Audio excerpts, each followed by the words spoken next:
What's going on, everyone? This is Kevin here, coming at you with a comparison of the Samsung Galaxy A53 5G versus the OnePlus Nord N200 5G. Now, the Galaxy A53 5G was recently launched in March of 2022, whereas the OnePlus Nord N200 was launched last year in July of 2021.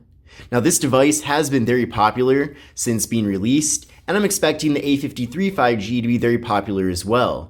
Now, technically, the Nord N200 is one tier below the A53 5G. However, I have a feeling that there's going to be many people that have this phone right now that might be considering upgrading to the A53 5G, which is the main purpose of this video. So these two phones have a decent amount in common, but at the same time, they do have quite a few differences as well, and I'm looking forward to showing you all of that. Now, to see the most up-to-date pricing and availability for these two devices, definitely take a look at the various links in the video description, as I'm sure that is bound to change as time goes on. Now, with the Galaxy A53 5G, we have a very large 6.5-inch display, compared to the OnePlus Nord N200, which has pretty much the same size but slightly smaller at 6.49 inches. And you can see when holding the two phones up side by side, the OnePlus is slightly larger, but that is probably due to it having a little bit of a thicker bottom bezel in comparison. Now, the display technologies that are used on both phones are also very different. So with the Galaxy A53 5G, we do have a Super AMOLED display, which looks really good. It features a 120Hz refresh rate, and it is 1080p. Whereas, with the OnePlus Nord N200, this display is also very good. However, it is IPS LCD, and it is 90Hz instead of 120Hz. And we do have 1080p here as well, which is good.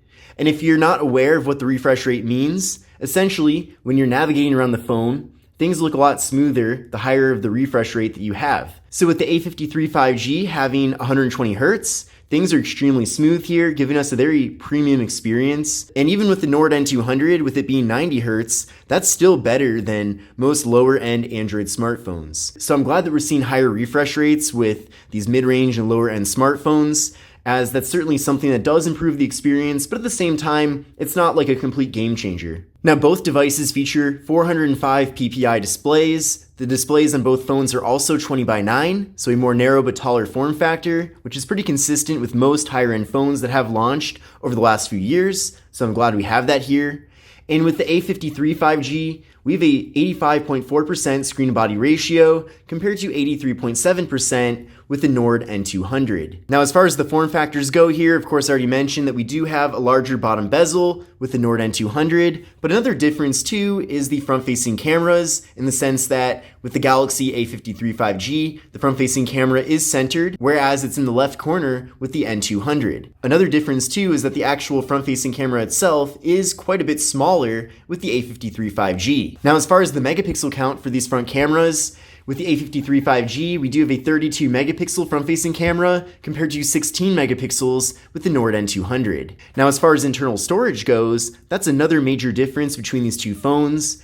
As with the Samsung Galaxy A53 5G, we do have two different storage options available at 128 gigabytes and 256 gigabytes, whereas the Nord N200 only is offered in 64 gigabytes. Now, thankfully, both of these phones do offer micro SD card expansion so that you can offload photos and videos, for example, so that's really good. But keep in mind that you are going to be getting at least twice the amount of storage if you go for the A53 5G. And in my opinion, that certainly does make a bit of a difference. 64 gigs in 2022 is still a decent amount of storage to have on a phone, but at the same time, I could see the possibility of filling up the storage on this phone relatively quickly. Now, neither of these two phones have wireless charging, which is a bit disappointing, but at the same time, we don't typically find wireless charging with mid-range devices, and both phones do feature fingerprint sensors, which is really good as well.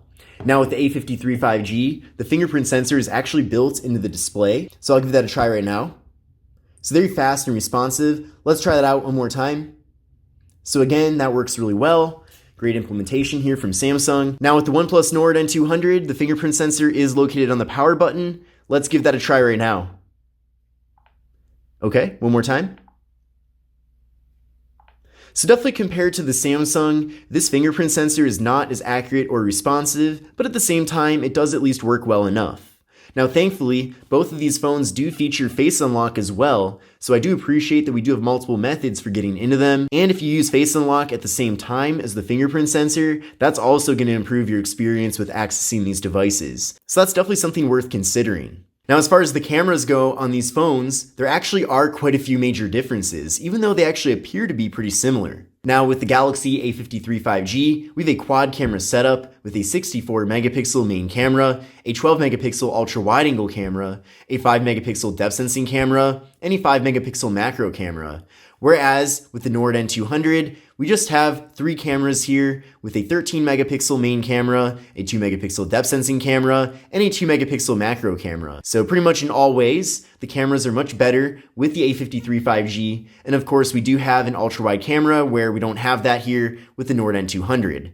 And in my opinion, having an ultra wide camera is really nice to have. It's certainly not a gimmick. So that's definitely a feature that would make me go for one device over another. Now, taking a look at the camera apps on both devices, here's how things look with the standard cameras right now. And then of course with the A53 5G, we can switch over to that ultra wide camera to fit a lot more content into the frame. Certainly a nice feature there. And then from here, we can go over to the More tab on both devices, and then we can access the macro cameras.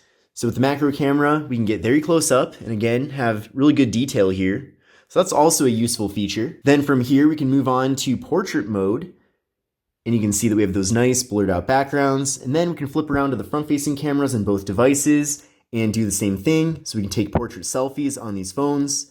And I would say by far the front camera on the A53 5G is much better. So that's certainly a good thing to see since this is a higher end phone compared to the Nord N200. And then we can also take standard selfies as well if we want to. Another added bonus too with the A53 5G is that we do have a group selfie option that does crop out a bit. However, side by side here, it looks like the crop is pretty much in group selfie all the time with the Nord N200. So really going to the regular selfie mode just kind of zooms in a little bit more compared to what we have here with the Nord N200. Now, when it comes to RAM and processor, with the A53 5G, this phone is offered in both 6 and 8 gigabytes of RAM, really depending on the region that you get this phone in. However, this version of the phone does have 6 gigs of RAM. And then with the Nord N200, it has 4 gigabytes of RAM, so certainly less. Now, the processors on these phones are also different, but they do both support 5G, hence the names of both of these phones. Now, in 2022, you can certainly get by with just 4G LTE. However, I also feel like you should definitely go for a 5G compatible device at this point so that you are able to use your carrier's latest network. But again, the processors are different. So the A53 5G has the Samsung Exynos 1280, and then the Nord N200 has the Qualcomm Snapdragon 480 5G processor. Now, I did run Geekbench 5 benchmark tests on both devices so that we can compare, and you can see here the scores right here. So essentially with the A53 5G, we have much better scores. We have a single core score of 742 compared to 463 and a multi-core score of 1910 compared to 1584. So you should definitely expect to get much better performance with the A53 5G compared to the Nord N200 5G, but I also recommend comparing those benchmark results to your own device. So you should definitely run the Geekbench 5 benchmark test on your current phone just to see how it measures up with these two phones. Now, as far as video recording goes, with the Galaxy A53 5G, video recording does max out at 4K for both the front and rear cameras, but unfortunately, the Nord N200 is limited at just 1080p. Now, as far as battery capacity goes, both phones do have very large 5,000 mAh internal batteries, and then with the Samsung, charging does max out at 25 watts, which is pretty impressive. And then with the OnePlus, charging maxes out at 18 watts, which isn't terrible, but isn't as good either. Now, the software situations with both of these phones are actually quite different. So the Galaxy A53 5G comes with Android 12 out of the box, and Samsung has pledged to give their A-series phones at least 4 years of major Android software updates. Now, OnePlus really hasn't been doing that great as far as giving us updates in a timely manner. But to make things even worse, the Nord N200 did originally come with Android 10, so it has already been updated to Android 11, and I have no idea if, when, or ever this phone will be getting Android 12. It's possible that it might not even get that at all. So what this means is that with the Galaxy A53 5G, you're going to be getting software support for a very long time, definitely multiple years, if Samsung is going to fulfill their promise.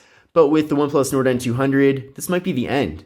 So the phone still will be usable, of course, but if you want some of the latest and greatest software related to Android, and I'm sure there will be many innovations as time goes on, you will be missing out on that here with the OnePlus. Now, thankfully, both of these phones do have NFC, so if you do like to make mobile contactless payments using tap and pay, then you can do that here with either of the two phones. But now that we've gone over many of the features of these two devices, let's now compare the hardware. Now, I already talked quite a bit about the front panels on both phones. We do have hole punches for the cameras on both, which is great. And in general, I do prefer the design of the A53 5G since the bezels are smaller. But in general, both phones are of decent quality, and they definitely don't feel cheap by any means. In fact, they probably actually feel more expensive than they really are. So that is pretty impressive. Both devices are made completely out of plastic, besides the displays, which are glass, of course. Taking a look at the left side of both phones, on the Galaxy A53 5G, we have nothing. Whereas with the OnePlus Nord N200, we have the slot for the microSD card and SIM card, volume up and volume down. Then on the right side of both phones, on the A53 5G, we have volume up and volume down and also the power button. And then on the OnePlus Nord N200, we just have the power button, which is also the fingerprint sensor. Then up top here on both phones, we have noise canceling microphones. And then on the bottom of the two devices, we have on the Samsung, the slot for the microSD card and SIM card, microphone, USB-C port for charging and data transfer, and the speaker. And then with the OnePlus Nord N200, we have the 3.5mm headphone jack, microphone, USB-C port for charging and data transfer, and the speaker. So it is really nice that on the OnePlus, we do have a headphone jack. So if you do want a phone that has a headphone jack, then out of these two, the OnePlus is the only phone of the two that actually does that. So that is worth keeping in mind. Now you can buy an adapter that you can plug into the USB-C port on the Samsung to actually give you the ability to use wired headphones, but that's not really that ideal in my opinion. But it is at least an option. Or of course you can use Bluetooth with both of these phones. So it's really up to you. Now taking a look at the back of both devices, the A53 5G is available in a variety of different colors, which is great. This is the peach color right now, which I'm actually a pretty big fan of. I really like this general design on the back of the phone. I also like that it has a frosted finish so that it doesn't really pick up any fingerprints, so that's awesome. And then with the OnePlus Nord N200, I'm also a big fan of the way this phone looks. In some ways, it actually looks a bit nicer than the Samsung. I really like this kind of wavy, frosted look on the back of it. And in general, it's a stylish handset, that's for sure, especially considering that it is a very affordable smartphone. But this concludes my comparison of the Samsung Galaxy A53 5G versus the OnePlus Nord N200 5G. Definitely curious to know what you think. Do you think it's worth spending a bit extra and going for the A53 5G?